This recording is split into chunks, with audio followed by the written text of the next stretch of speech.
American dream. Voice of Choice Wrestling Nation. Heard worldwide on VOCNation.com. The Insane Clown Posse. We can't thank all you guys enough. Whoop, whoop. We understand our audience, and we give them what we think they would want. We're about pleasing the fans. Road Warrior Hannibal. Jake the Snake Roberts. The wrestling has changed so much. Conan. Yo, this is K-Dog. The O is Bowdy and Rowdy. Hall of Fame ring announcer Howard Finkel. Brilliance was Bobby Heenan's middle name. Lex Luger. God's giving me a whole new perspective on wrestling and the fans. WWE Hall of Famer Jimmy Superflex. What up? Thanks for having me on your radio show from the Jersey Shore. The legendary Diamond Dallas. Bang! Voice of Choice Wrestling Nation. I put my name in, but again, we're just waiting for a phone call. You could be Moroccan, Algerian, Albanian, Greek. This is the best crowd I've ever seen in my entire life. I love cheesecake. I don't know how to respond to his lunacy. Malcolmania. And I don't think Hollywood's ready for Malcolmania, but we'll wait and see. Jim the Anvil Neidhart. Your talk show here that I'm doing here is the best one. Jimmy Hart. I've been lucky every day I get up and look in the mirror and pinch myself. The ninth wonder of the world, China. And I told Vince, I said, yeah, I'm going to wrestle the guys. And that's how it started. X-Pac. We're wrestlers, and it's still a wrestling show. Mr. Scott Hall. Hey, yo, I want to rock the wrestling world again. OneWrestling.com, Bill Apter. If it wasn't for Hogan and Vince McMahon, sports entertainment would not be in existence. We have a bushwhacker in the house. G'day, mateys. It's bloody lovely being on your show. MVP. I came up with the MVP concept based on everything that's wrong with pro athletes today. VOC Nation. Heard worldwide. This right here is the future of wrestling.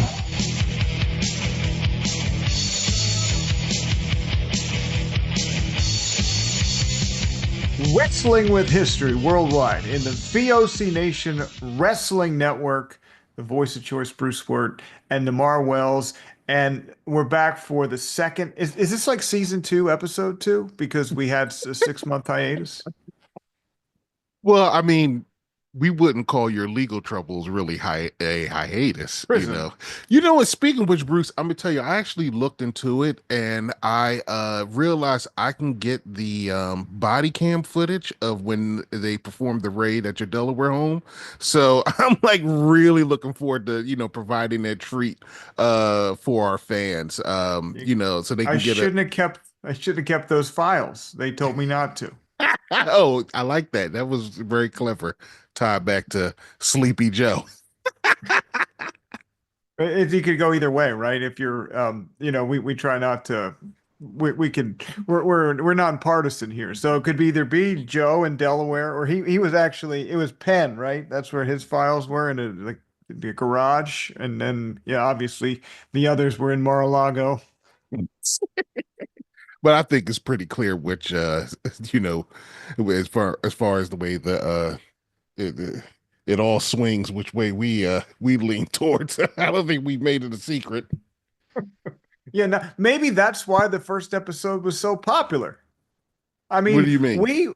We blew away the competition on VOC Nation. It was our first time back in 6 months, and big ratings. I mean, lots of people came out of the woodwork to listen to our relaunch. So we're happy and we appreciate it. Make sure you follow us on X at WWH VOC. We're going to do some fun stuff too. I got a little trivia game we're going to launch this week with just Nemar, but I want people on X to go and if you like the game, then you can tell us that you want to play, and then we'll have a little contest, and whoever beats Nemar will get a fantastic prize.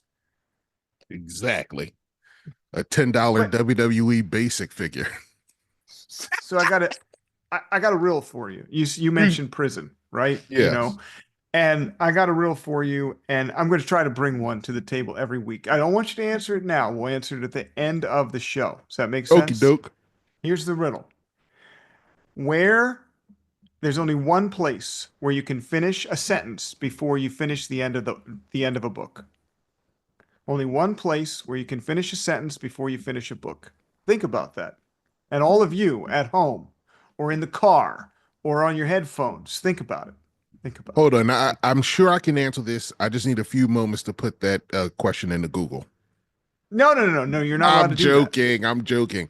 I have no clue. Like, I'm really horrible with riddles. Like, it's weird because, I guess being a silly person, I'm actually very literal in a lot of ways. So my brain is really hard for me. Like, afterwards, I'm like, oh, that's pretty clever. But to try to think in that realm and space, and it doesn't even make sense to me. If you're reading, you said where you could finish a sentence before what?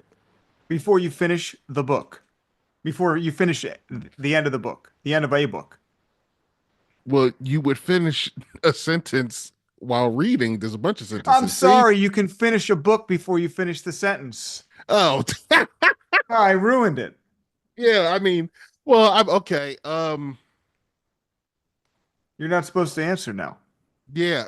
But see, a person like me has to really think about this. Like, I have to think. My brain does not work that way, so I really have to concentrate. If you're trying to get this at the end, it's still not going to work because I need time to try to like. Well, I'm going to ask. I'll ask it again. I'll ask it again. I'll ask it in the middle of the show. You can write it down, and then we'll come back to it at the end.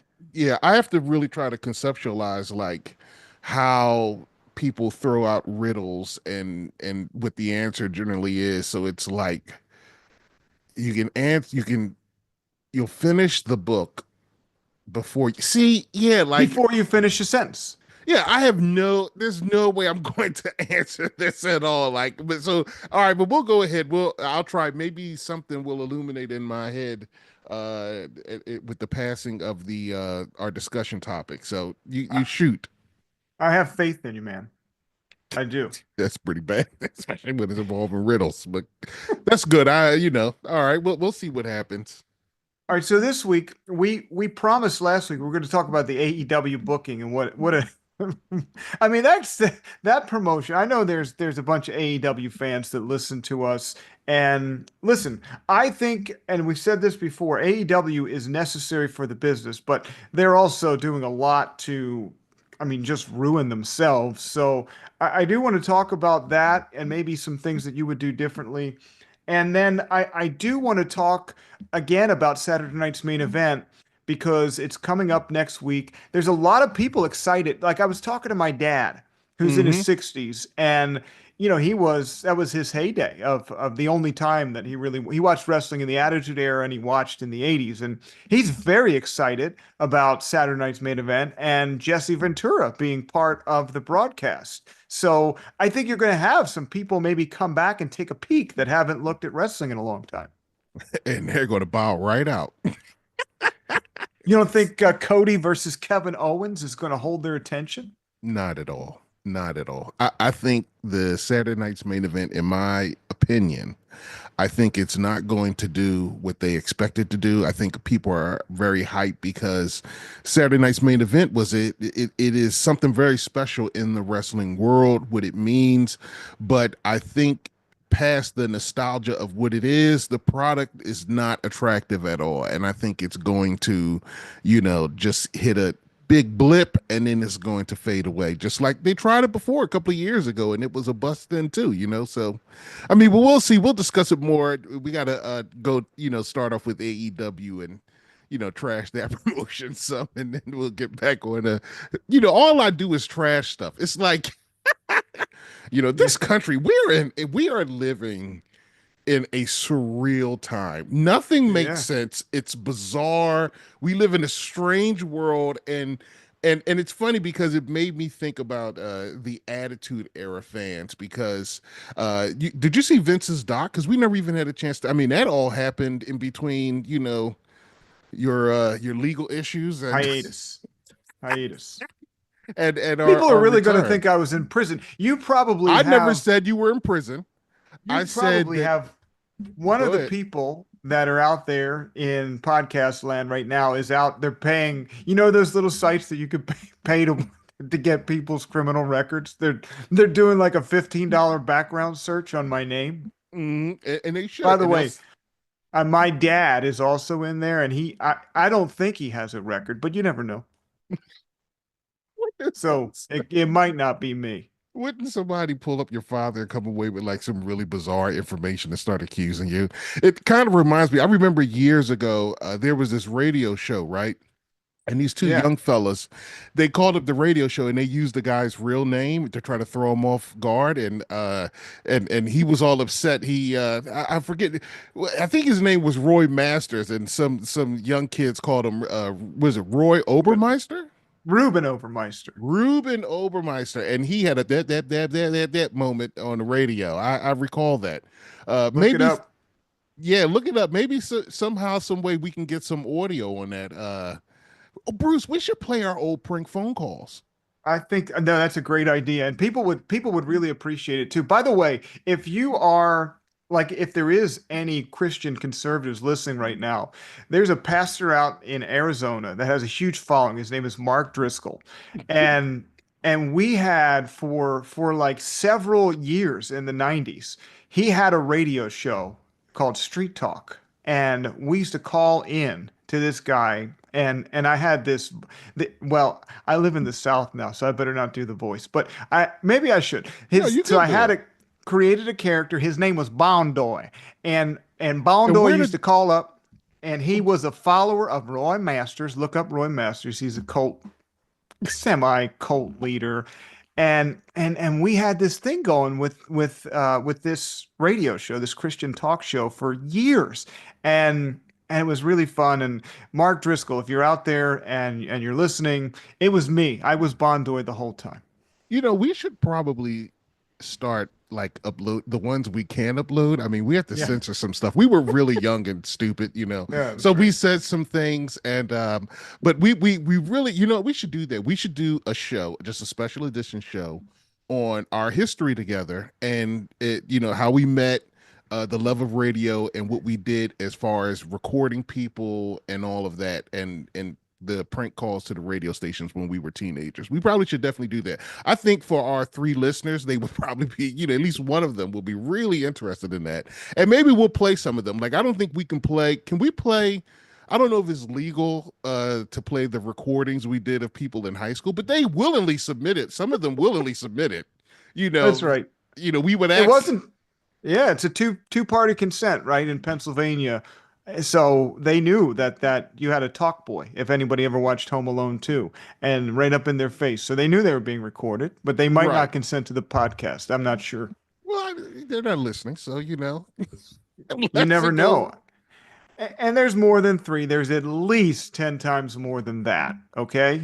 Have you actually gone through and transferred? I know you got the one, the tape player that you showed me the videos on, which I'm so mad I didn't save those, because the one you played for me, you didn't get it, and it took me a while to get what I was doing too. But I was doing like a rambling thing, and I forget, I kept saying something over and over again to try to annoy the host, and it didn't dawn on me. But I want a recording of that, because we only have a few digitized.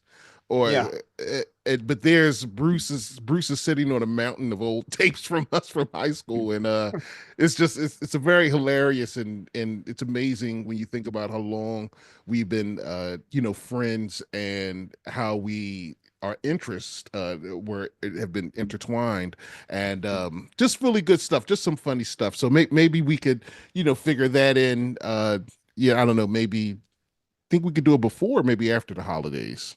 Yeah, after the holidays, to give me some time to dig them up and get some more transferred. But really, we came together almost 30 years ago, 1994, over wrestling. We realized we were wrestling fans, and we both liked to laugh, and sometimes at others' expense, sometimes with other people. And here we are today. We've come a long way. Come a long way. You know, to think we were considered like the nice guys, and to some extent, I mean, I was more controversial than you, but we really were horrible. And looking back, it's very embarrassing. But so we'll play some of them, not all of them, but That's yeah, right. Some of them, because we definitely teased a few people that it's a lot of regret there. But the other ones all deserved it for sure. Everybody else deserved it. Amen. Well, listen, that is to come. So make sure that you follow this show wherever you get your podcast, Spotify, Apple iTunes, hit the bell, make sure you get the notifications. And then we're going to be putting these up on YouTube's as well. So follow VOC Wrestling Nation, all one word, VOC Wrestling Nation on YouTube. And someday Namar will be ballsy enough to put on his video and you can see both of us. But for now, I mean, I don't know. We might just do the audio and Namar will do some cartoons, but maybe you'll see my face again. You know, like we used to do with Ken. It's so funny to speak about Ken. There's I don't know if I was watching the whole thing. Gosh, so the WWE Vault, which we have to talk about. Yeah. They released some AWA Wrestle Rock footage, and I think somebody else has the entire event up. And it's so funny because I was skimming through it and I came across your buddy, your old pal, your old co-host, Ken Resnick. And he's trying to interview one of the wrestlers, but he has a boombox that's blasting. You know, it's funny to see the horrible production value. And don't get me, no. Wrestle Rock overall was a great production, but the difference between the WWF and say like the NWA and the AWA during those times is hilarious because like what was the NWA's first event? Not Great American Bash, Starrcade. Like that is riddled with technical errors, problems. It's a mess, and the AWA has some of those issues as well. And you see the massive difference in, I don't know, I guess the ending of that old school, I won't say it is, well, I guess to a degree it is a lack of professionalism.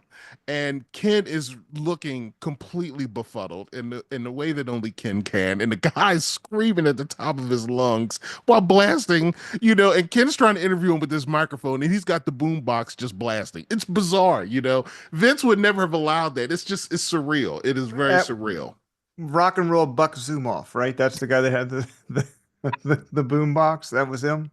I guess I don't even know. I was skimming through it. I mean, because you know, I was thinking. I think Vern was in the main event too. It's like, it's just like it's amazing. Think about it. Go ahead. Think about like everybody thinks modern fans think of WrestleMania as the first super card, but it really wasn't, and it wasn't even the first to use celebrities because Starrcade '83 had Joe Frazier and. Right. Like the AWA and the NWA used to come together for these super cards or the other NWA territories. And I think the difference between WrestleMania was all those talents were under contract with Vince. So you could actually do clean finishes and really drag out the stories. Right. They do these pop-up super cards. What Jim Cornette calls it hot shotting a territory. And everything would end in a schmoz, right? It would end in a count out, disqualification, or no finish, time limit draw. So it was really like you'd get people into the arena for these events and they'd all be flops because there'd be no decisive win. And the matches were all like just like an AEW card thrown together. You know, that was the short-sightedness and the viciousness of the business back then. And it does make sense because, you know, I really have gotten into fantasy booking, and part of it is a little bit of blending that in. I'd have to explain it to you offline. But either which way, it's like, well, if you are the champion of a territory, how can you really go and face another champion in a different territory and then lose, you know, on a national level and then still be a champion? It really is hard to do because it kind of sort of doesn't work unless there has to be some type of unification or a person has to defend in both territories. That's the only way you can actually do it. But it really is hard to do because how do you do that? I mean, what is the way out of that? Well, the only way to do it is the way they did it. Countouts and DQs and interference. But it doesn't work. Nobody wanted to go home the loser. You're right. Nobody wanted to, because they looked at it as they would soil their reputation back in their home territory. They're supposed to be the king of the mountain, and you can't go lose on TV to somebody else's champion. Exactly. So like, Jerry Lawler, I think I believe he won, what was it, the AWA championship, and he didn't Right. return the belt or something like that. So it's like, what do you do if Lawler was a champion in the Memphis territory? And I always get that confused because isn't there like two Mid-Souths? I know there's a there's like I think there's Mid-South, but that's not actually Memphis, if No, I'm Mid correct. South was like Texas, Oklahoma. That was where Jim Ross. Hey, how you doing, pal? And that's where Jim Ross kind of cut his teeth, right? Mid South, and they were bought by. Wait a minute, The Mid South bought Paul Bosch, which was Houston. That's where Bruce Pritchard came from, and hmm then Jim Crockett bought Mid South, right? That's how it worked. I don't know. See who I don't know, and this is weird. It's very very confusing because I know the UWF makes an appearance in some of this mix. So UWF bought Mid South. Bill Watts bought Mid South, or I don't know. right. Listen, I still don't know what By the way, hold on. I'm sorry. Mhm. We're weaving all over the place, but We are. maybe this is a good opportunity. Did you see AEW did a press conference for their All Out in Texas, right? Is it all in or all out? Don't ask me. Don't watch that garbage. It's all in. So they do a press conference. So you remember last year WWE for Wrestle. This is their big event, by the way. I know hmm you don't follow it. July 12th, Saturday, July 12th of next year, all in Texas. So WWE, when they did WrestleMania and The Rock was part of it, they had Cody. They sold out the venue in Las Vegas, remember? And they had hmm like 20,000 people at this press conference, whatever it was. So Wait, no, they didn't have AEW. 20. Wait. They didn't have 20,000 people at a press conference. Whatever. It was like a press event where people up. It was like it was an event. They had a lot of people there. Oh, It okay. was But I'm thinking it was solely a press conference. no. It was an event. Okay. Like a high, a launch, a hype event. Gotcha. Okay, I So understand. I was thinking like, people are sitting at tables and they're discussing, like a real press event. But I got you. I understand now. So all right, my so bad. AEW is launching, they're doing this hype event to hmm launch All In. And go on X and check this out. So look up the press event or the press conference, whatever, the launch for AEW All In. So it's like Conrad Thompson. So remember when we used to host the conventions? We used to host Yes. the wrestling. So we used to bring our two speakers and the little soundboard, Yeah. couple microphones. So it's Conrad, Tony Schiavone, Brian Danielson. They have like a little TV behind them with the logo, and there's like 25 people in a parking lot and cheering along. And this is the launch for their biggest show of the year. It's just a stark Ooh. contrast to WWE. They're trying to fill Globe Life Field, which is the baseball stadium. And maybe they will. Maybe they will. I don't know. But No, it's going to be trashy. Like, okay, not trashy, that's the wrong word, but it's very weird and almost like embarrassing when you see like again, Wrestle Rock, and you look at Texas, they were always doing something at like Texas Stadium, the NWA or the WCCW. And I would always say to myself, why would you see this is why Vince was a cut above the rest. See, Vince would not show you the empty seats. You can position your cameras. You didn't need to show that half or a quarter or more than half of the stadium was empty. You didn't need to do that. You could stage it better. And they would always do these events in these stadiums, and you would see this massive grouping of empty seats that they couldn't sell. And it's like, why would you show that? It makes your product look really bad, really inferior. And all it took was just a little bit of staging and thought. And that's why he won, because they couldn't even see something that small that made their territory look weak and sickly. So there might be more than one announcement, but this was definitely a hype event, and it's like Bryan Danielson doing his, the yes chant that he does in front of like 26 people. He's like, "Is everybody going to buy tickets?" Yes, yes. It was very embarrassing. So I'm going to find that, and then I'll post it on the video on the video channel, the YouTube channel. I will find it, and I'm going to share it for you so you could see it. Please, because I'm looking for it now and I can't find it. So definitely bring it up. Hang on, let's take a break real quick because I gotta get my microphone back. I gotta get my my headset back. I lost everything. We'll be right back. All right.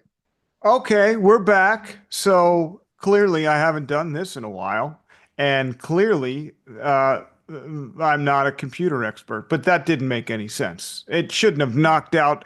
The people at AEW clearly are trying to hunt me down. They wouldn't be the first big corporation to send somebody after you. I mean, with all this stuff you're involved in. Bruce, how you have not ended up in jail this far into your life is unbelievable to me. It's unbelievable. Somebody's going to start looking. And, you look hard enough, you'll always find something. That's true. Jimmy Snuka's birthday party. All right. Yeah, I just remember, hold on. See, that's what I'm saying. Like, if you say something, this is why we go off on tangents, because it unlocks a memory. And I just remember the end of that event was like a crap fest. And I remember Rat Boy was in there. Right. Snuka's wife was just trying to finish up everything. And there was this huge free-for-all for his birthday. Do you remember that? Yeah. Like, people were like, I mean, they wanted to get a piece of Jimmy Snuka's birthday cake. I mean, it was unreal how people were acting. It was bizarre. And she could not keep, she was a very nice woman, great woman. Snuka was always wonderful.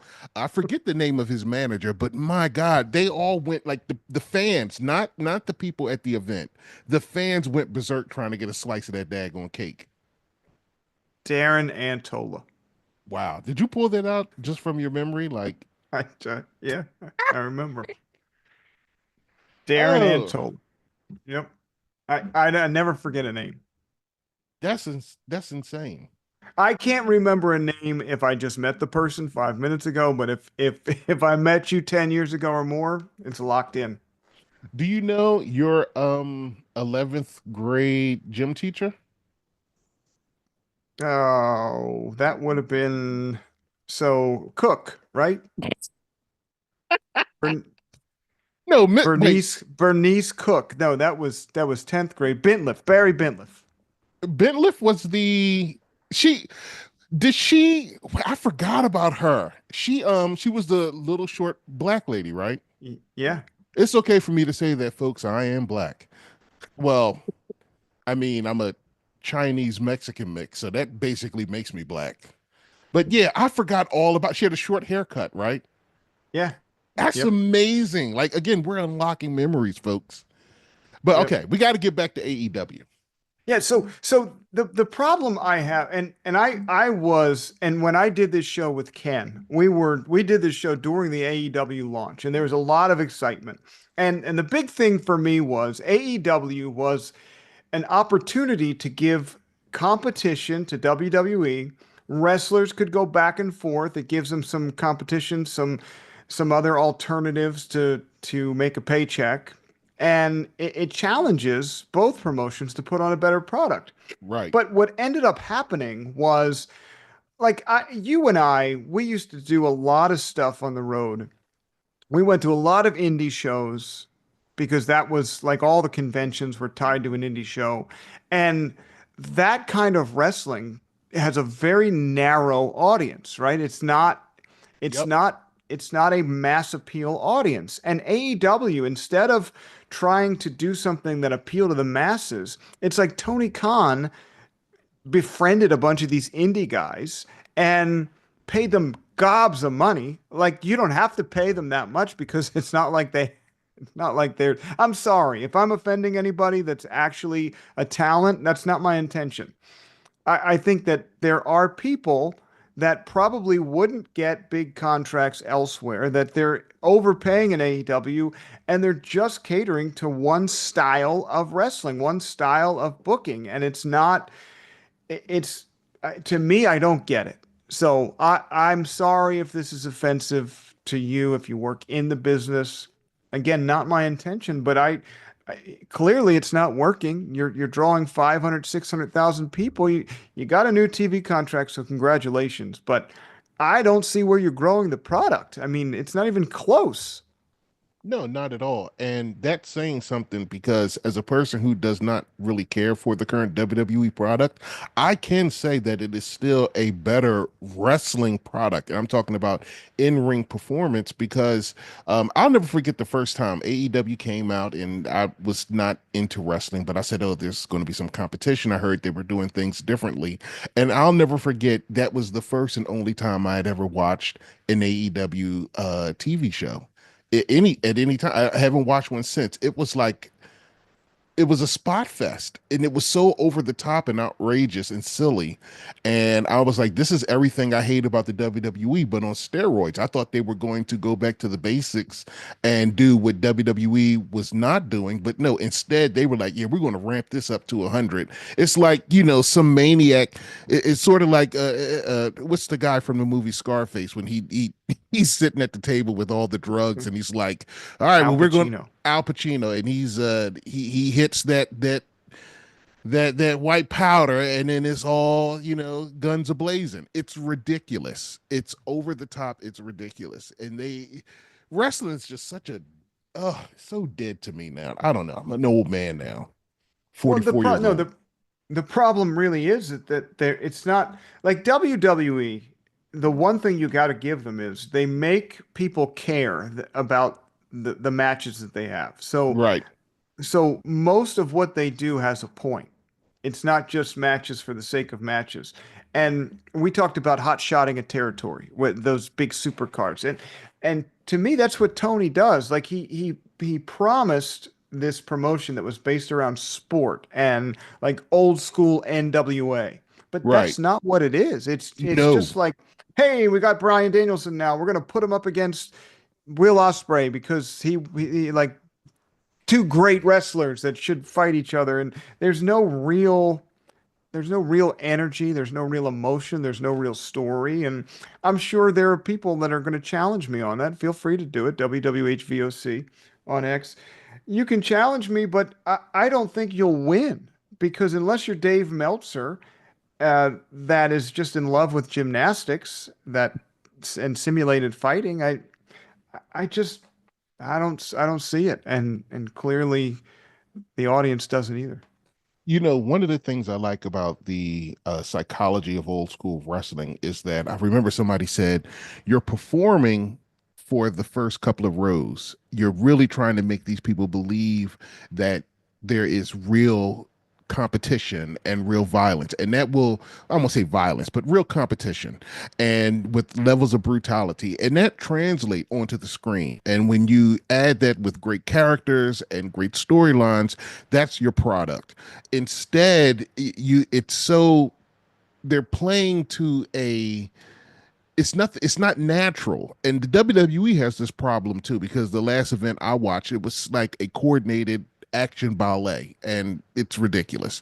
So WWE, I feel, has this problem just the same. However, I think AEW is it times 10, and that is a true disservice. They think that you can take any backyard, gymnast that loves wrestling, and you have a product because he grew up with HBK and everybody else that was leaping and flying all over the place, and they really think that's a great product. I mean, a lot of those, when you showed me that picture of the current champions at the time, it was earlier this year, and I thought it wasn't real, and you were like, no, the picture's real, and they looked like, talking about the Bucks. Yeah, they looked like if they were still a Radio Shack, they would be the guys that when you walk into a Radio Shack and they say, how can I help you? They don't look like athletes. And wrestling is still the idea is that you're putting on an athletic competition, and you can't do that with people who look like they're going to bring my groceries out to me at Target when I do online shopping. It doesn't work. It's ridiculous.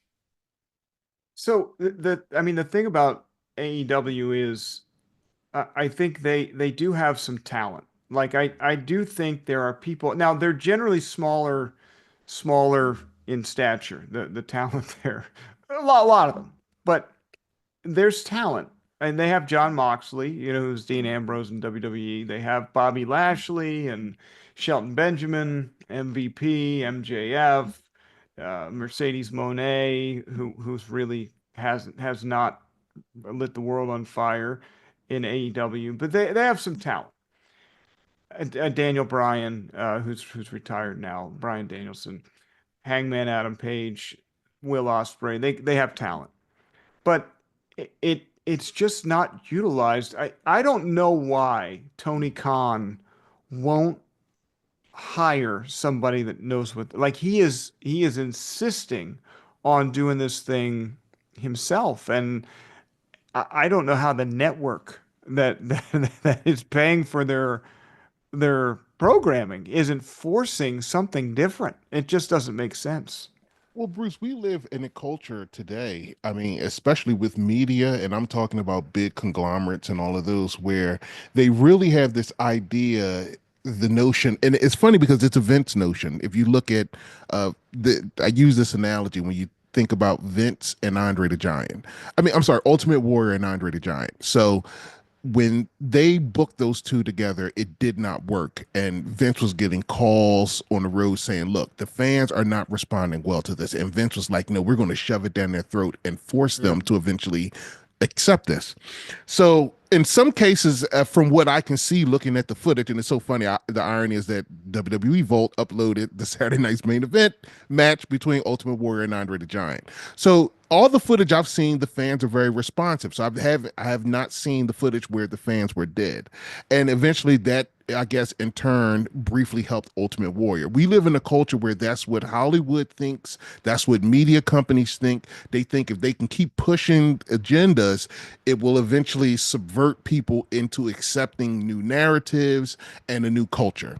And that is what Tony Khan is doing. He's playing the long game, and it's that's what he's trying to do. They feel that if they hammer it over your head long enough, it will eventually change the hearts and minds, because they know that people do fall for manipulation. But I think that just like in real life, as we see now, and all these media companies are with the election of Trump, people are starting to change certain things. They had to reshoot that horrible upcoming Captain America movie because Trump is now president, which is absurd at Disney, because we know that it was an agenda piece. I think that's what we're seeing with AEW. I believe that they think that if they can continue to push this and sustain long enough, that it'll eventually blow up. And that is the problem and the arrogance of the current culture, American culture, is that we have digested and invested so much into media, and we made these nothing happens organically. It was almost like the Marvel movement. They know they can keep shoveling you garbage and people will pay to see it. So they've adopted these ideas where, okay, well, these people are dedicated, we can now control and force them. And that's what we're seeing with AEW. And unfortunately, it's not sustainable, and it eventually, like you look at Disney, their shows are doing poorly, their movies are doing poorly. It's not working. We're not there yet. If human history, if we ever get there, that's something to see. I hope I don't live through it. I hope I'm long and gone by that time. But we're seeing that there is a backlash, and even AEW is losing viewers. They have lost viewers. They were never Half. They've lost Exactly. half of their audience since they started. I mean, not just 1 week, but consistent over time. They've lost half of their audience and haven't come back. That's insane. That's insane, and they have not adjusted. No, but yeah, half of their audience, and I think, listen, there are dedicated people that like that style of wrestling, and they're good people, great wrestling fans. We hope you listen to the show. Subscribe, VOC Nation Wrestling Network on Spotify. Look for Wrestling with History. Well, I don't vouch for any of the other shows on that network. Brady's a pretty good guy, but I don't vouch for his show. I can't. I don't do it. Right? It's not fair. But or search for VOC Wrestling Nation on YouTube, and I don't even where I don't even know where I was going, man. AEW and their persistent product. Oh yeah. So they're trying to, oh, I was saying that they're good people and please listen to us anyway. But no, I mean there's people that like that. Our old co-host Albert AC Smooth, he loves indie wrestling, always has. And they're like, those people are dedicated. They're loud and dedicated to that stuff, but there's only a couple 100,000 of them, and it's not growing. Well, Bruce, WWE appeals to the masses. and even then WWE has its own problems because they're not, always so great when they are in this mode as well. But it reminds me of, oh God, I just had a thought and it popped right out of my head, which makes for a great broadcast. How about it? See, it's contagious, Bruce. You lost your train of thought and I lost mine. Rusty. But yeah, but it's something about looking at a culture and finding balance. It's you have to find a balance in everything you do, and that is what's missing. And AEW is extreme, and that's why I have a problem with the progression of wrestling after a certain point, is that stuff's not bad. It's not to say that you can't, it is a little bit too choreographed, but it's nothing wrong with having that kind of wrestling. But you should not make the totality of your product that way, or to have that dominant of a particular style, because it's very niche to only hardcore wrestling fans who, unfortunately, and this is not a knock against, I know because we just mentioned Albert, I don't want think I'm throwing Albert under the bus with grouping them with these people, but they're not very discerning, and it's very clear because when you talk to them, it's nonsense. You can't even get anything that even appeals to the heart. That's why they have very few dedicated followers, and they're losing because it doesn't appeal to the heart. It doesn't appeal to what, no matter what they're putting on there, your senses know that it's too much. It's too much of a spectacle in a way that doesn't relate to a normal you and I. And that's what it's supposed to be, reflective of the best of what you and I can be. But it's so ridiculous. I mean, they're throwing her, nothing means anything anymore. There's no impact. So it's a very soulless, empty product. And people just refuse to wake up. And it's a sad state, because even though our culture pushes this, it doesn't consume it. It's weird because, like you said, they're very loud vocal minority, but they don't show up. It's like Disney tried to appeal to all of these certain groups. Well, you destroyed your core base. Take Star Wars, for instance. Star Wars is a multi-billion-dollar brand, very dedicated fan base, and at its best, it can attract a large audience, a diverse audience who, but they try to appeal to a certain group, and that group does not buy your product. They do not watch your shows. They're just about agendas. And that, at the end of the day, is the exact same thing you have with people like Dave Meltzer. That's what he likes. He pushes that agenda and that narrative. He's always done it in his publications, but it does not appeal to the masses because it's very niche. And the arrogance of these people, because it took off a little bit, but if you look through history, the biggest players that have ever really truly meant something to the business were not always the most technically sound. They weren't. Right. I mean, Dusty was out of shape and shaking his behind and waddling his hips like a woman and doing all the mannerisms and hitting people with bionic elbows. But, he appealed to the masses. So much. Bull of the woods, if you will. Bull of the woods. Baby. Got to add that baby at the end. And even Flair. People act like Flair was this great technical wrestler. Flair did the same moves all the time. He's going to get thrown into the turnbuckle and flip over it. You're going to hit him one time and he's going to walk a few steps and flop on the ground. You know, he's going to hit you with that great knee. He's going to work your knee and your ankle. You know, it's the same thing. But he had charisma and it wasn't over the top. He worked the crowd in a way that is believable. They don't do that. And it's a sad state. That's one of the things I wanted to bring back. And I know I'm running on and I apologize.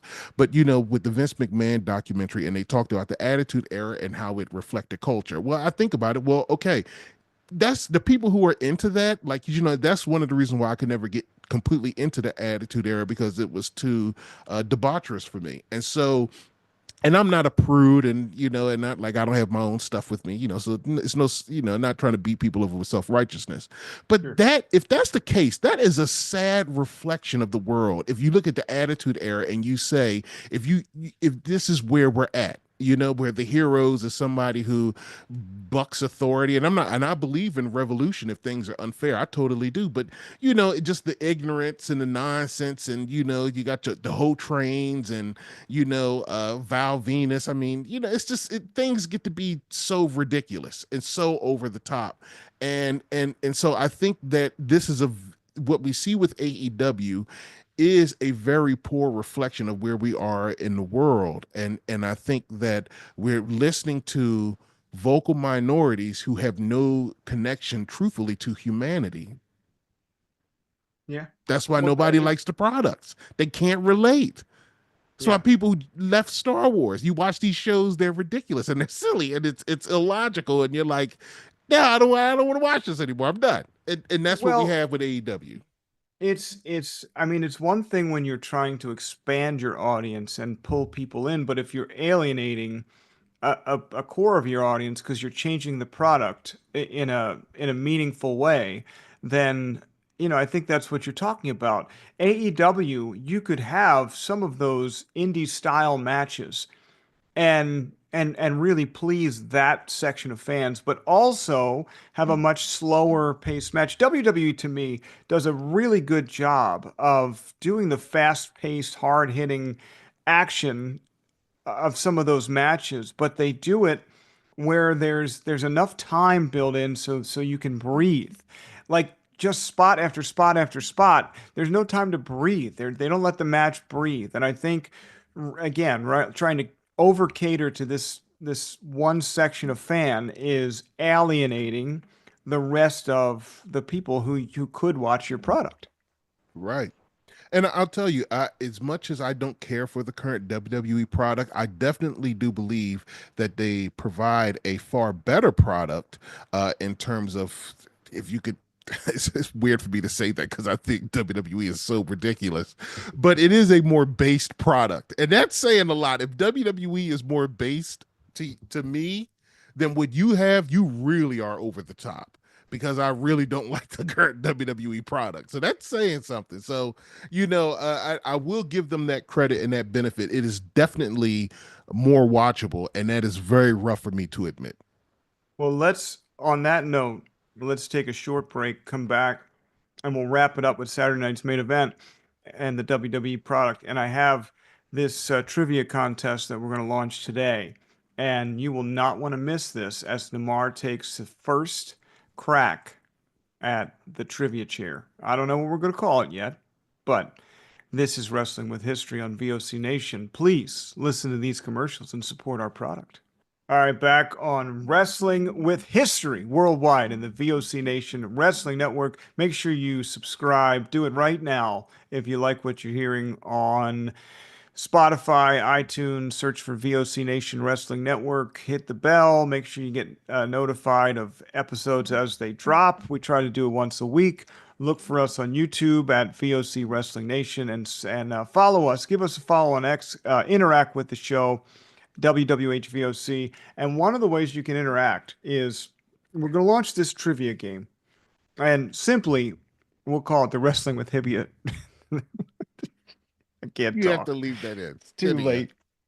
Wrestling with History trivia game. And I want to give the opportunity for somebody out there to beat Nemar in trivia every week. So you got to give us a follow. You got to hit us up, either DM or just straight up on X, and say, I want to take Nemar on in trivia. I'll pick somebody every week. We'll bring you on the show. You'll have the same time limit. We'll go 2 minutes to answer the 5 questions, and whoever gets the best score will win. Certainly bragging rights, but every week we will give away a fantastic prize. I don't know what it is yet, but we'll figure it out. So today, Nemar, will Hey, you humor Bruce, me? I have our first prize. What is it? I got a Seth Rollins figure and a lot of wrestling figures I bought. I certainly don't want it. You don't.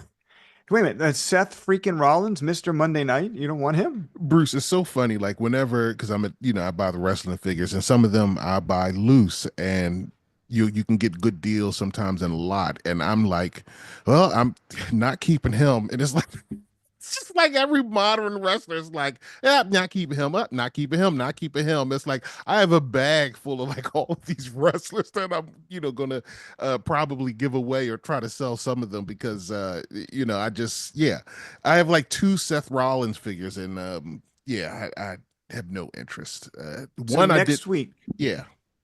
no, next week you have a chance out there to play for a Seth Rollins figure. Open, right? And cleaned, right? Yep. Certainly cleaned. And if you're afraid of COVID or diseases, we'll clean it up for you, make sure it's Cloroxed. And is it gonna come with the mask? They put on the mask while they open it up? He wears a mask. No. Just in case there's any, it's the wintertime. There could be viruses floating around your house. Oh, the receiver. Okay, of the gift. Surgical mask. Yes, Yeah. yes. N95, whatever it is. It's always funny when you see those people out in public. I'm like, I forgot about you guys. Where thought you guys were all gone? You still hold in there because you do Ugh. see them. They pop up In their every now and then. car, alone, on the bus stop, alone. Yeah. Yep. It's okay. It's okay. Sometimes I'm sorry. At this point in time, and listen, I know there can be people that can't get sick. I understand. And you maybe you're going through something. I feel for you. I pray for you. But listen, if you're not one of those and you're still doing your thing, and I travel a lot to see people at the airport, just don't leave the house. If you're that afraid to get a cold, don't leave the house. Yeah, be Just like don't leave Jim the house. Cornette. Yeah, just stay home. Stay home, go to the post office, send your stuff out once a week or whatever, but I don't know. To each their own, Nemar. To each their own. As long as I don't have to be forced to wear a mask ever again, I'm good. Yeah, absolutely. All right. Now let's play trivia. So You got it. this is the return of Saturday night's main event. Yeah. So in the spirit of that, we're going to do some Saturday night's main event trivia. Right. And you will have 2 minutes to answer these 5 questions. And I got it. So this show is called Wrestling with History. So a lot of what we focus on is bridging the old and the new. Our trivia is probably going to skew old. Otherwise, Nemar wouldn't be able to play. That's right. If we do something new, we might switch it up and you'd have to play me. But for the purpose of showing you what we're doing, Saturday night's main event, we're going to do Saturday night's main event trivia. You got 2 minutes to get these 5 questions, and I'm going to do it right in your wheelhouse, so you should be able to do this. Are you ready? Yep. Okay. I'm going to start the timer when I finish reading the first question. Okay. Are you ready? Yep. Okay, here we go. First question. Saturday night's main event launched in 1985 on NBC as a substitute for Saturday Night Live. What was the location? The location. And you could do the arena or the town. I'll accept either one of the first Saturday night's main event. Oh gosh, I know, and it's You can Hogan, pass too if you wanna pass. We'll come Hogan back. versus Orton. It's either the Nassau Coliseum in Uniondale, New York, or You got it. Just That's stop it? right there. I'm going to give you that one. So okay, so you got one. Perfect. Who were Jesse Ventura's tag team partners, and who did they face on Saturday night's main event number 4? It was Jesse's last televised match. Oh, good gracious. And I've been in a Jesse mood, and it's been everything prior to that. Was one of them Adrian Adonis? That's incorrect. Incorrect. So we're going to move on. What year was the final Saturday night's main event, and who was the WWE champion?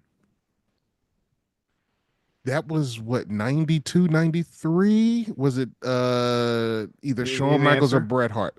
93 Bret Hart. I don't know. Oh, so close, so close. We'll come back to it. Hulk Hogan lost a match on Saturday night's main event in 1987. Who did he lose to? 87?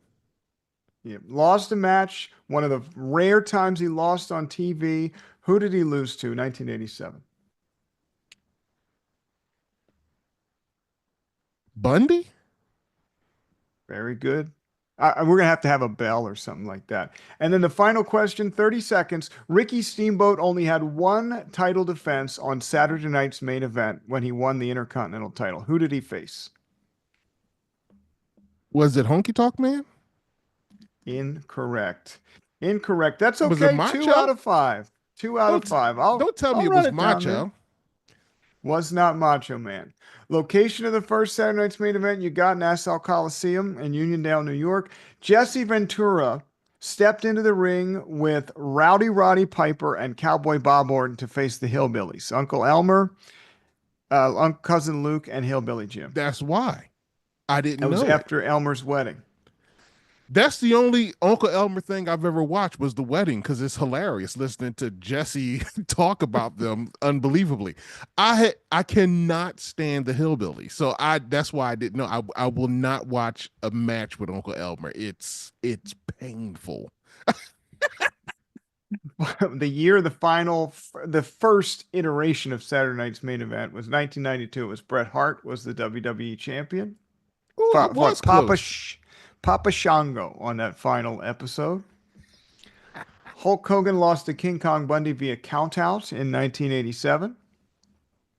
And Ricky the Dragon Steamboat, the month after he won the title at WrestleMania, had one title defense against Hercules Hernandez in 1987. Wow.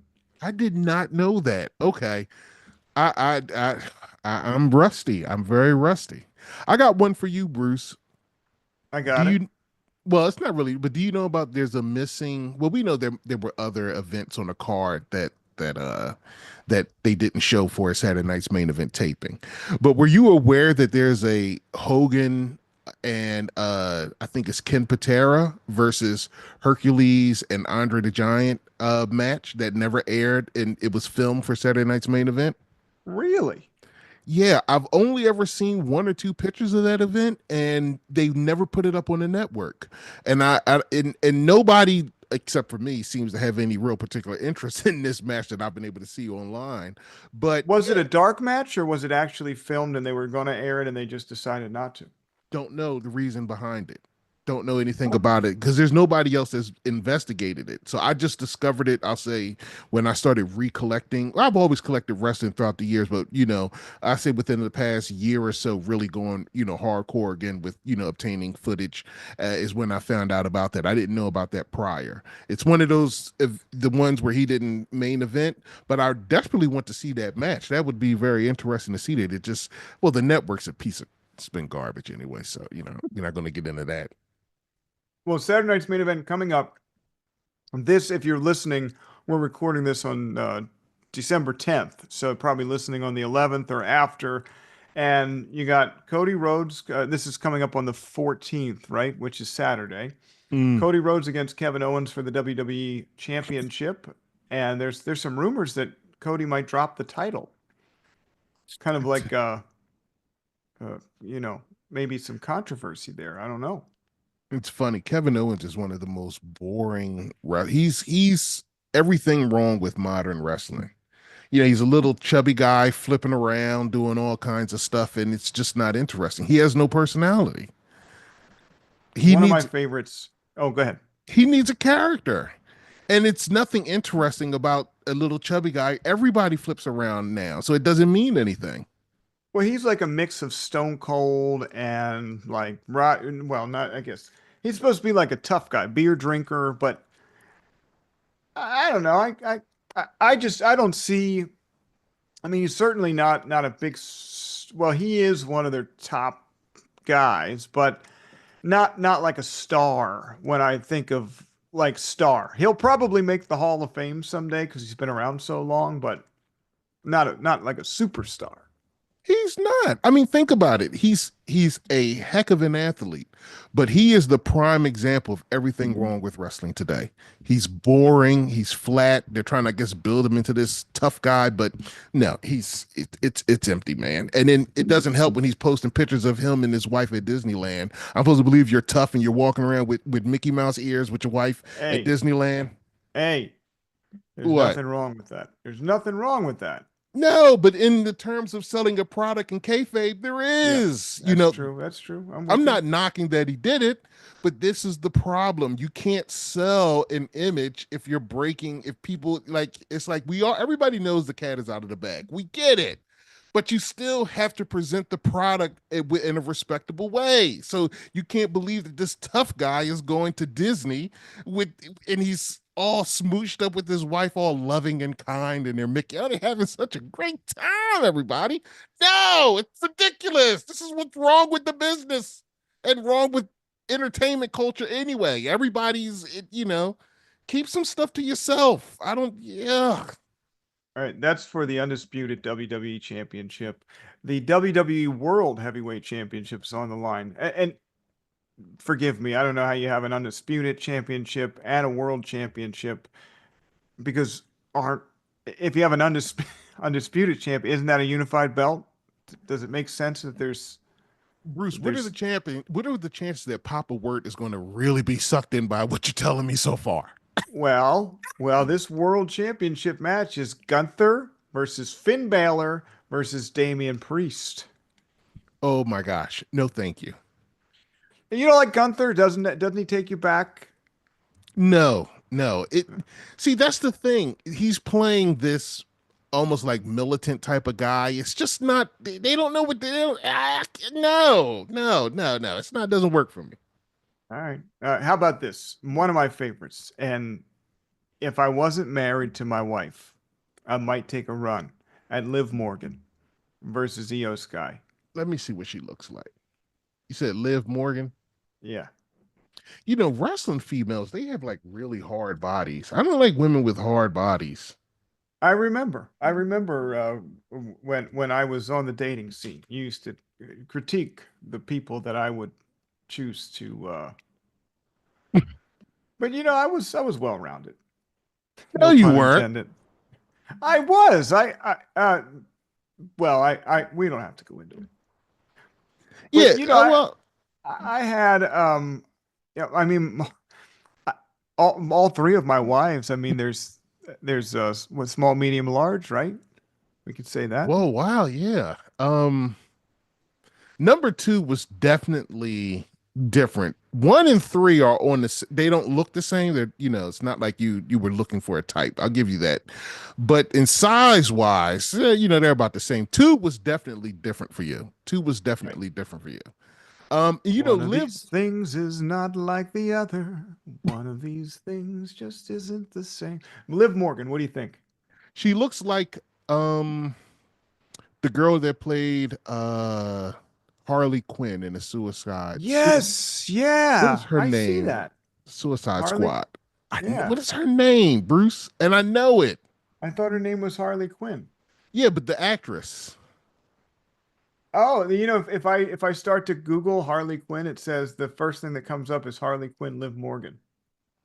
See, that's crazy. Yeah. Who is the wrestler that looks like Harley Quinn? Okay, all right. What is her name? Harley Quinn. Margot Robbie. Margot Robbie. Yep.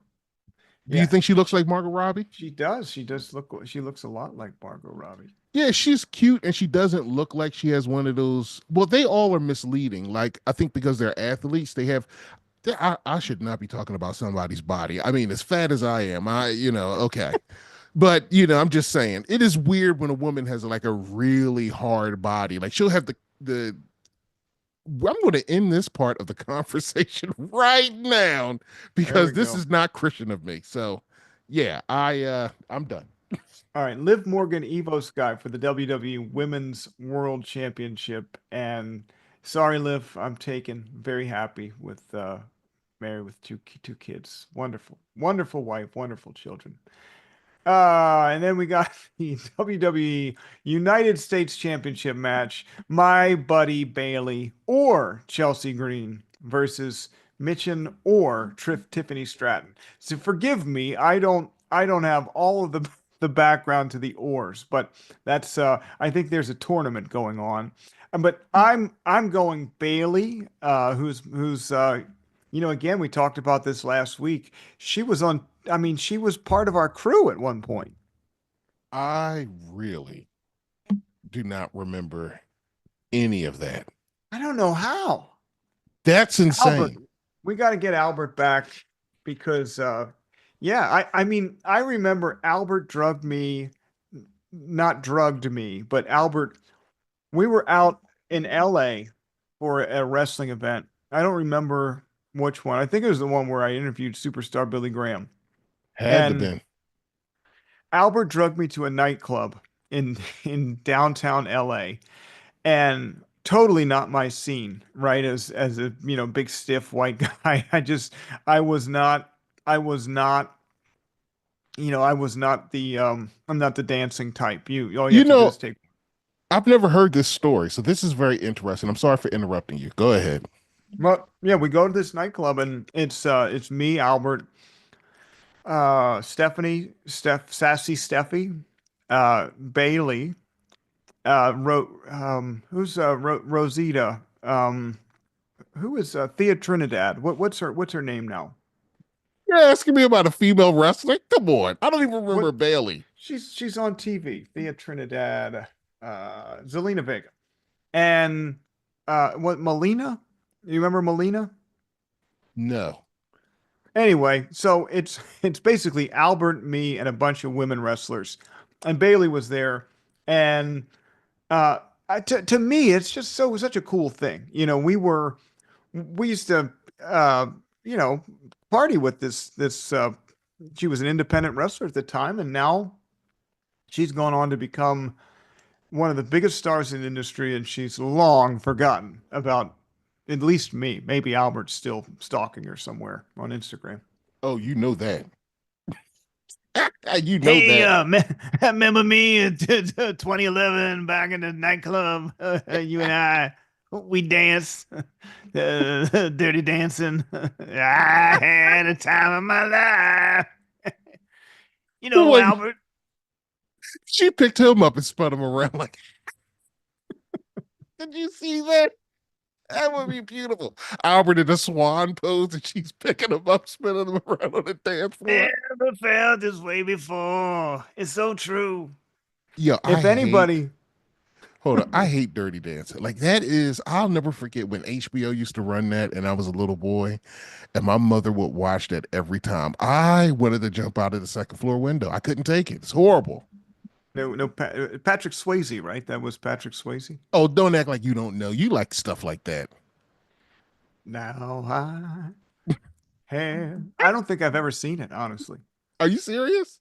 Yeah, I remember it from the 80s. I mean, I was definitely a child of the 80s, but I don't think I've ever seen it. You're blessed.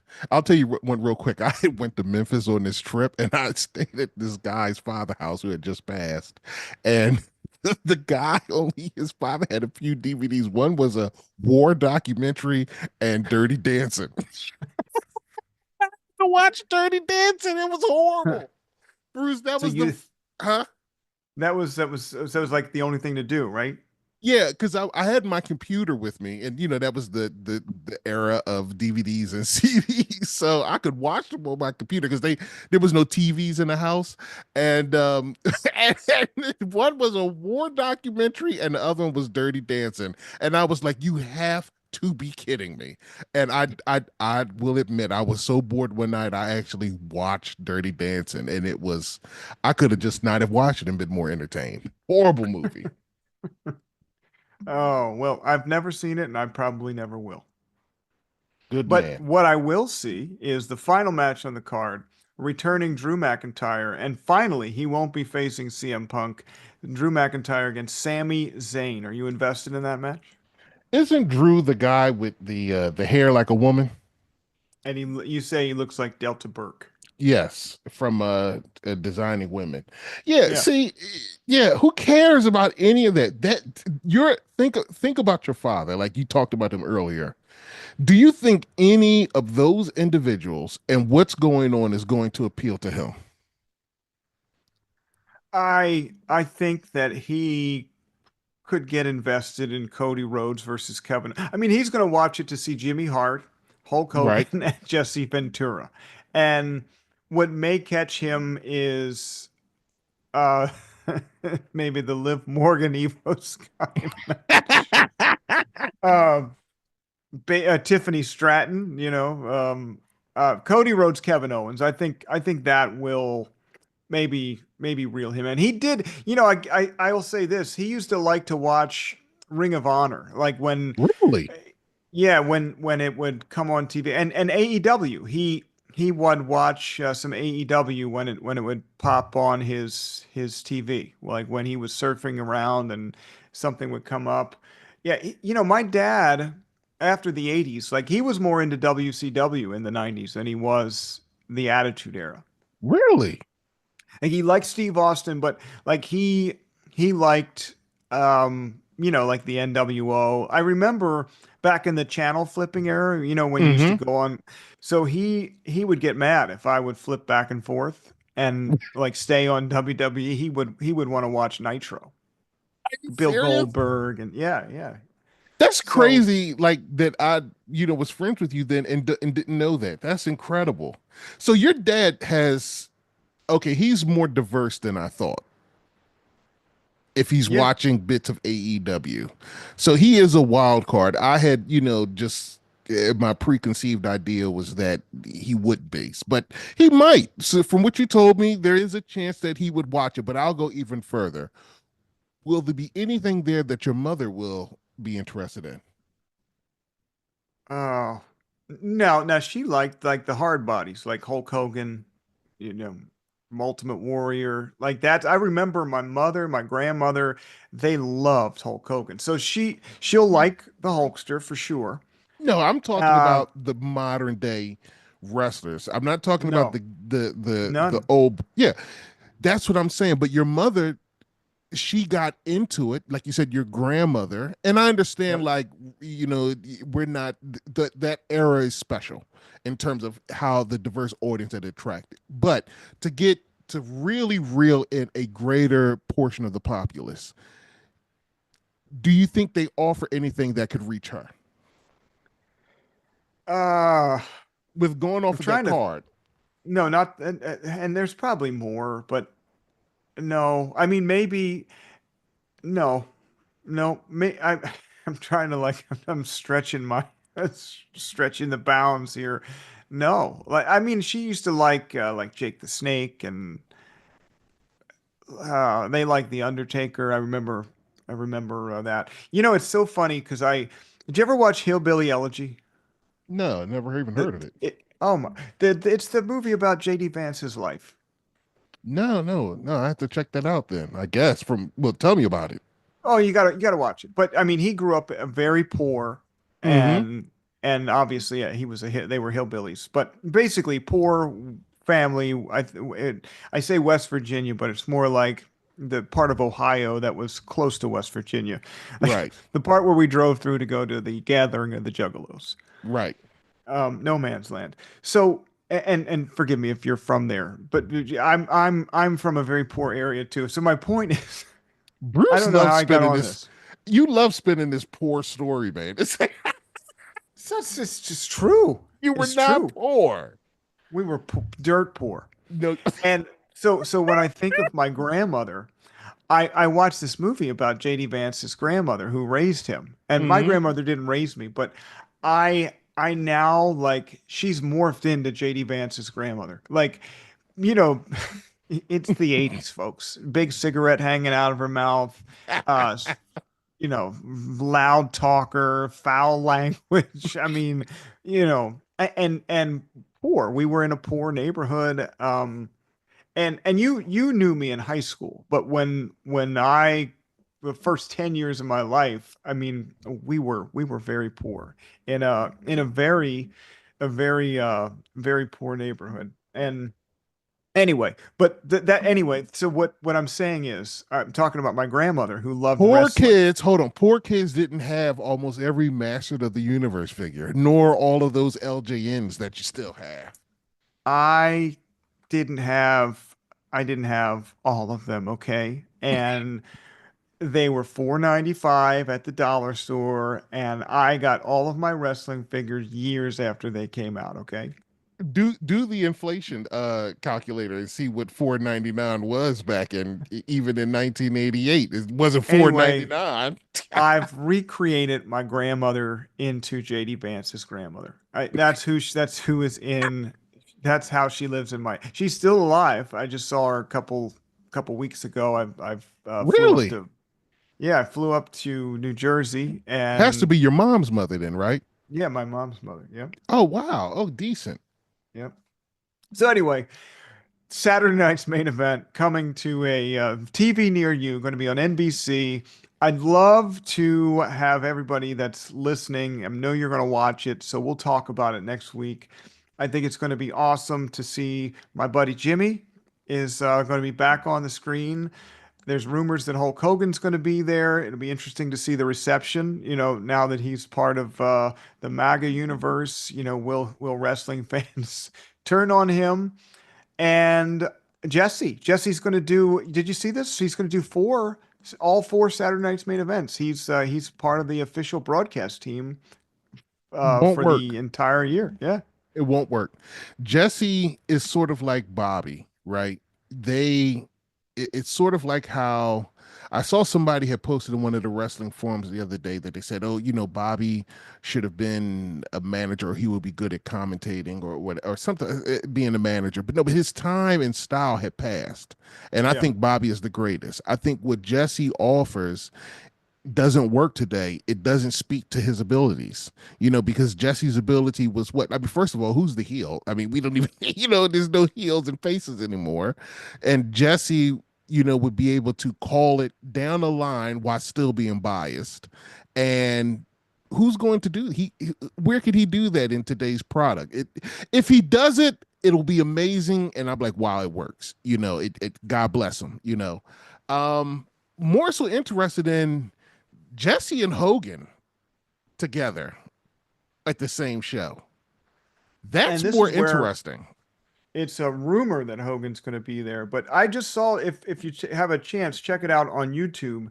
Jesse was on the Bill Simmons podcast. Mm-hmm.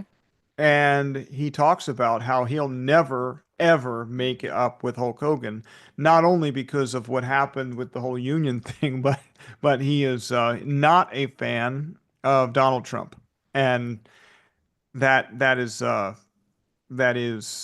another reason why he'll never make up with Hogan, in his words. But okay. Well, WWE is technically not in the hands of the McMahons, because I was going to say, well, it's not. What do you mean, not technically? I mean, it isn't. It's So, not. yeah. So, okay. So I was going to use that argument, but that works. It doesn't work. I'm sorry, because of his politics, and we know they're deep in Trump country too. All right. Did Well, you see Linda got well, we could talk about that next week too. Linda's in the cabinet. What is she? Is she the Secretary of Education? She is. yeah. Linda McMahon. See, now it is appointments like that where I told you I'm not 100% sold, and that's why I'm not 100% Republican. That's why I was not, 100% behind Donald, because it's these things that really just make me just, grit my teeth and just. Do you think they're gonna when she comes out to do Trump comes out to Lee Greenwood, and I'm proud to be an American. Remember Linda used to come to the ring in that old WrestleMania music? Remember do do do No. do do do Do do do do do do the it's WrestleMania. So Linda used to. You think she'll come out like when she's doing her Secretary of Education press conferences? They'll play the old WrestleMania theme from 1993. If they did, they'd get me to watch every time. Well, like I said, my son was glued to all the Trump rallies because he loves the Lee Greenwood song. 4 years old. Can Really? sing the entire song, all the words. Dad, does Trump really have lucky stars? Who's the most inquisitive of your children? Definitely John. Okay. Now look, here we go. This is a good question. You have two young children. Will there be anything on Saturday night's main event that will attract them? They do. They like Cody. They're into who's the good guy, who's the bad guy, and then they decide how they're gonna root. It's not always the good guy. Sometimes it's like for my daughter, it's the color. Like Damian Priest wears purple, so she's a big fan of that. Mm-hmm. And my daughter likes the women's wrestling matches, but she's announced to me that she's never going to be a women's wrestler because she doesn't want to get hurt. Smart girl. And your son?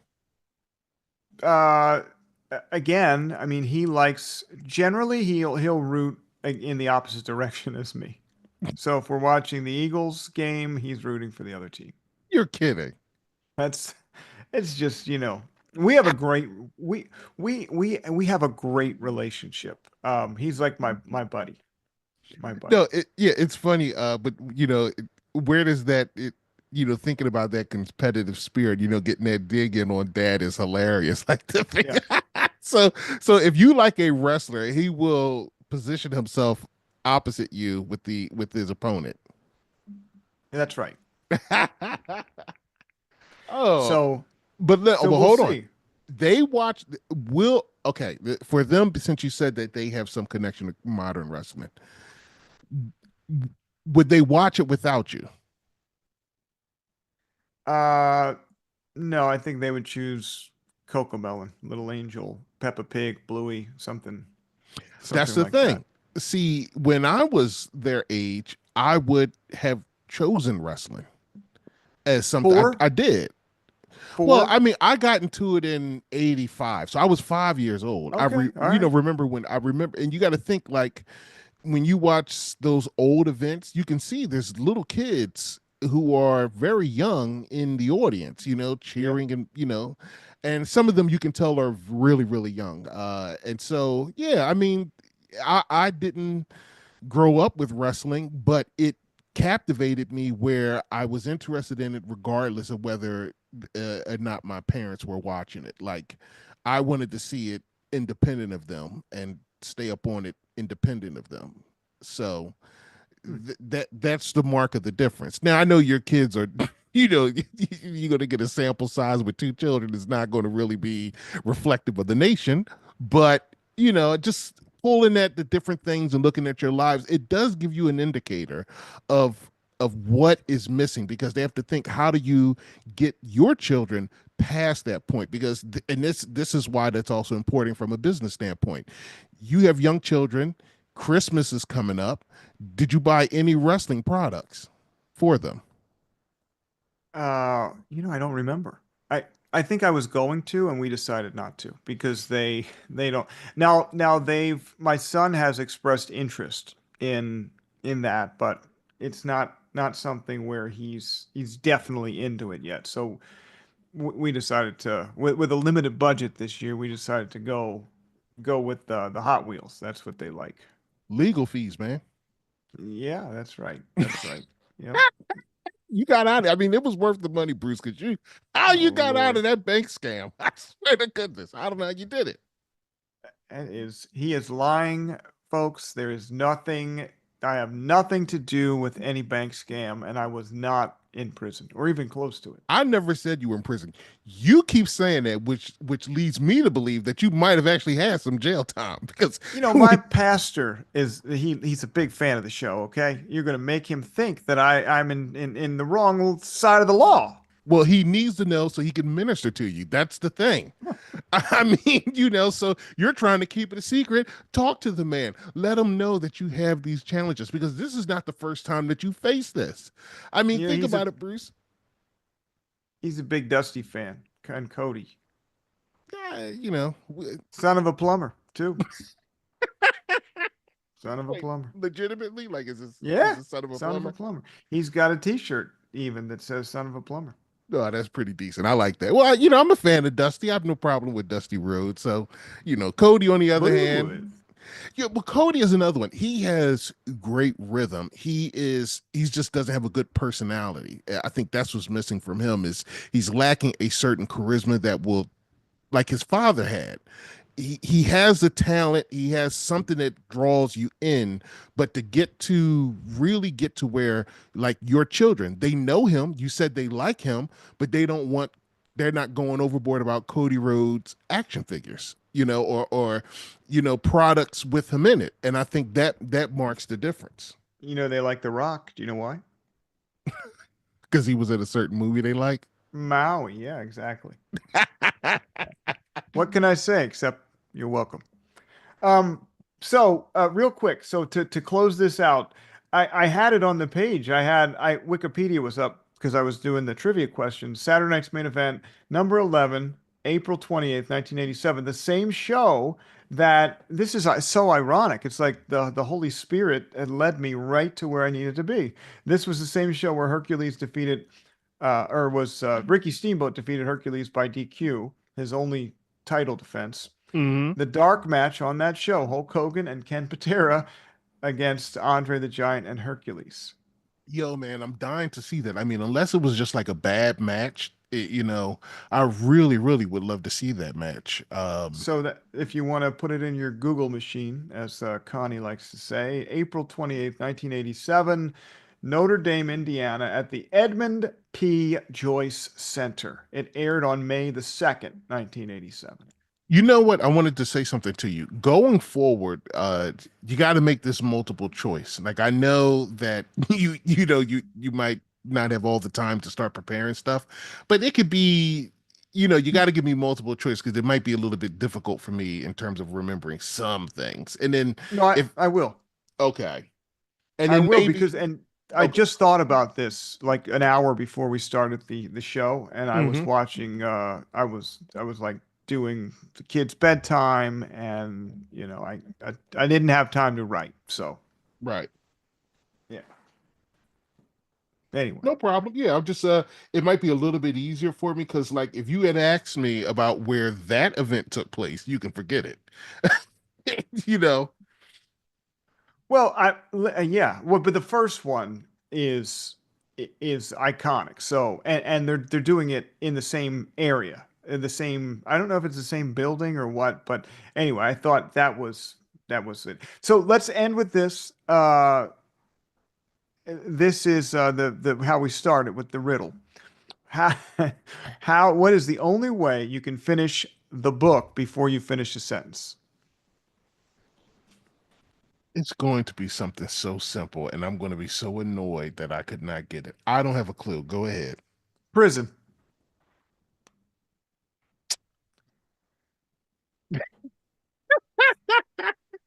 See, you're all about prison. I'm learning. I think the threat of prison was really real with this one because, I mean, you got off good with the other ones, but this is the first time Marshall showed up to your house, so it's like I mean, think about it, people. Why do you think Bruce has moved? I mean, come on. I mean, Bruce, just put it out there. Talk to your pastor. It's okay. It's okay. Unreal. We're going to show the body cam footage. Unreal. I can't wait to see it, to look at disappointment on your kids' faces. Listen, Daddy's don't spend the $15 for, crimestoppers.com. I don't have a record. It's not out there. I've never been arrested. Have I been arrested? No. I don't think I've ever been arrested. I've got a couple speeding tickets, and the closest I came was in 1999. I was drinking alcohol in a state park. Do you remember this story? No. I was I was drinking in Valley Forge State Park. I was 19, underage. Do you remember Mike's Hard Lemonade? Yes. Okay, so the cop comes, he shines the light, and he says, "What are you guys doing? What are you drinking?" And I said, "It's just lemonade." And he said, "Okay," and he left. And I don't know, like, if he really believed us or he really like just appreciated that I was so quick on my feet and left us alone. Who in the world were you with? I gotta try to, you know, narrow down this story. Like It who were? was a girlfriend that is no longer on this earth. Oh wow, Val. Yeah, yeah. Well, I wasn't gonna say the name to protect the innocent, but yeah, No, she was yep, from what I remember, because I was Facebook. How was that? All right, sorry, folks. We went way off on a tangent. yeah. So that's the show. Okay. That's the show. Remember, follow us, Wrestling with Wait, History. what do I get for that trivia? That was good. You That got. was good. I can remember all of my teachers' first and last names. You got my 19-year-old girlfriend. That's really good. It's really good. Dark time in my life too. Talk about that was my troubled period, but thankfully stayed out of trouble with the law. That was the closest thing Well, that yeah, I I mean, that was the first time the illegal activity started. I mean, follow us on X, WWH VOC. We stream exclusively on the VOC Nation Wrestling Network for now. And maybe we're going to do call-in shows. Brady keeps trying to get me to this new technology. That's how they do the other shows on VOC Nation. So if you're out there, and when we had some good callers in the past, Patty and Malcolm and Rat Boy, if you're listening and you want a chance to interact, we might go that route. But I'd have to convince Nemar to go in front of the camera, and he's just refusing to do it. but wait a minute. Is Chris still around? Rat Boy, right? Gorish? Yeah. Where's he? Yeah. What are you? Do you still communicate with him? No, but I see him on Facebook. I go I, out of my way to not communicate with anybody that listened to the show. no, no, no. Yeah, we definitely want a more diverse discussion group. To really dig down in some things. Those guys were wonderful, but they were more like I guess Howard Stern's Whack Pack, or they were more fun. But I like to definitely talk to people who challenge me on my thinking, and where you can really narrow down and break down the psychology of wrestling. So please, if we do this, you got to give us something more. It can't all be like AEW, one niche way with the All right. callers. All right. Well, then let's think about that. We'll leave that right here. If you'd like this show to be live, that there's two things that have to happen. I have to be able to consistently record it at the same date and time, which is hard, and Namara has to go on camera. So if you really want it, you have to let us know loud and proud on social media, and get the show a little bit more out there. I mean, we have a good base audience. I'm surprised at the numbers for our relaunch last week, but we need a little bit more so that we have a diverse group of callers. I don't want the same like 10 people, and that's when you do call-in shows, Namar, it's usually a lot of the same, and it gets boring, Right. and they Right. put themselves over. Yeah, it's not a lack of love, because those guys were really holding it down for us, but um, it can't always be that. And We had that's a Yeah, go ahead. I'm sorry. no, you're fine. Go ahead, what you were saying. No, we had a dedicated crew at WNJC Philadelphia. I mean, that was we were blessed to have callers the whole show, but they were a lot of the same people over and over again. And it'd be Th- nice to have lots of different people. that's the thing. I mean, you're exceeding 50, 60, 100,000 people, and only the same four people are calling you every week. It's like, folks, please, and we had a dedicated time slot and a 1-800 number, and we could not get anybody else to call. It was insane. Hey Bruce, I saw Frank and Sons. I saw Hulk Hogan for the 47th time. I got his autograph and picture. Malcolm Wildman, I'll never forget. We're sitting down. No, I had noticed him before I think we got into the building. Yeah. But when we were sitting down and he was in the back and he was in his full Raiders wrestling regalia and he's screaming periodically at the top of his lungs. He's holding that Hulk Hogan jacket. And I'm like, that guy is the West Coast answer to Chris. I was like, that was the West Coast answer to Chris. He had to meet him. And beautiful person. I love Malcolm. As a matter, we need to really, I would like to actually really hear from him. Can you make that happen one day, Bruce? Can you get in contact with Malcolm and ask him to call in so we could hear about him? Because he really was a beautiful guy. I mean, all of those people were really nice, really beautiful people. We just couldn't get decent real wrestling conversations out of him. But I really would love to hear from Malcolm because that's a guy who really loved wrestling and you will see in some shoot interviews he does pop up, and it's funny because there are people, I forget who it was, I'll find it, where they actually mentioned him. It's hilarious. One of the wrestlers was in the shoot talk. I think it was Jake the Snake. Yeah, no, it was, and there was another one too. I think it was. Oh boy, somebody else. There was two. No, maybe it was. I'm mixing up my Jimmy Hart stuff. Listen, we got to go. We're way over time. I got to get up early. Thanks, Nemar. Love doing this again, and we're gonna try to stay consistent now. Give us a follow, comment, like, rate, and review the show. That all helps to get this thing going. And hang in there with us. We do the weave a little bit. We go off on tangents, but that's part of the fun. So appreciate it, and we'll talk to you next week on the Wrestling with History in VOC Nation. Bye. Yes. American Dream.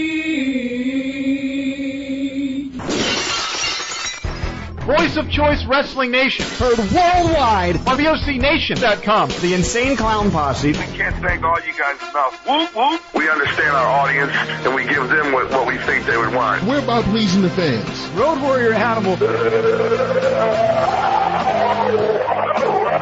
Jake the Snake Roberts. The wrestling has changed so much. Conan. Yo, this is K-Dog. Yo is Bowdy and Rowdy. Hall of Fame ring announcer Howard Finkel. Brilliance was Bobby Heenan's middle name. Lex Luger. God's giving me a whole new perspective on wrestling and the fans. WWE Hall of Famer Jimmy Superflex. Thanks for having me on your radio show from the Jersey Shore. The legendary Diamond Dallas. Bang! Voice of Choice Wrestling Nation. I put my name in, but again, we're just waiting for a phone call. You could be Moroccan, Algerian, Albanian, Greek. This is the best crowd I've ever seen in my entire life. I love cheesecake. I don't know how to respond to his lunacy. Malcolmania. And I don't think Hollywood's ready for Malcolmania, but we'll wait and see. Jim the Anvil Neidhart. Your talk show here that I'm doing here is the best one. Jimmy Hart. I've been lucky every day I get up and look in the mirror and pinch myself. The ninth wonder of the world, China. And I told Vince, I said, yeah, I'm going to wrestle the guys. And that's how it started. X-Pac. We're wrestlers, and it's still a wrestling show. Mr. Scott Hall. Hey, yo, I want to rock the wrestling world again. OneWrestling.com, Bill Apter. If it wasn't for Hogan and Vince McMahon, sports entertainment would not be in existence. We have a bushwhacker in the house. G'day, mateys. It's bloody lovely being on your show. MVP. I came up with the MVP concept based on everything that's wrong with pro athletes today. VOC Nation. Heard worldwide. This right here is the future of wrestling.